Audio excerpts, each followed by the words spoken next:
বাঁচার জন্যই তো কোথাও এই পথ নেওয়া, এবং গেরুয়া, আপনার গেরুয়াটাও সেই ত্যাগ তিতিক্ষারই একটা পরিচয়। গেরুয়া ধর্ম, গেরুয়া নিয়েছেন, বসন নিয়েছেন, তার সঙ্গে দেশ দশ নিয়ে ভাবছেন, হিন্দুত্বের জন্য লড়াই চালাচ্ছেন।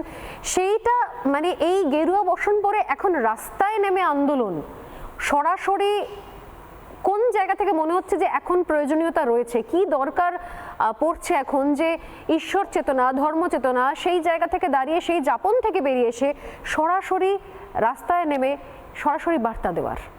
কারণ লোকেদের বলবে যে আপনারা রাজনীতি করছেন। ভারতবর্ষের একটা সুপ্রাচীন পরম্পরা। ভারতবর্ষের মানুষ চিরকাল ত্যাগের মন্ত্রই দীক্ষিত।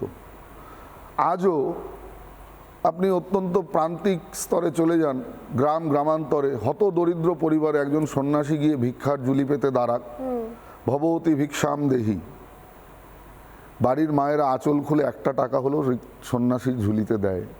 যত অভাবেই থাকুক, যত কষ্টেই থাকুক, যত না খেয়েই থাকুক, যে সন্ন্যাসী যেন গৃহস্থের দরজা থেকে রিক্ত হস্তে না যায়।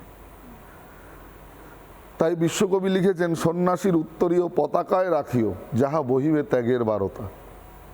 আবাহমান কাল ধরে ভারতবর্ষ কোনো কালে ভগবতকে প্রশ্রয় দেয়নি। আমরা কোনোদিন কাউকে বলিনি যে ধর্মের জন্য তুমি প্রাণ ত্যাগ করলে ৭২টা সুন্দরী রমণী পাবে পরপারে গিয়ে। আমরা বলেছি, হত বা প্রাপসি স্বর্গম জিত্বা বা ভোগসে মহিম। এই যে থিঙ্কিংয়ের পার্থক্য, চিন্তার পার্থক্য, আমরা কোনো প্রলোভন দিইনি কাউকে, কোনো ভগবতকে প্রশ্রয় দিইনি। আমরা কি বলেছি?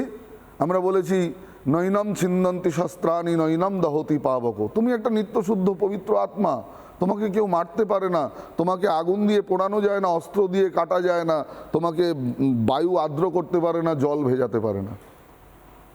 এই হচ্ছে ভারতবর্ষের অধ্যাত্ম চেতনা এবং ত্যাগের মন্ত্র।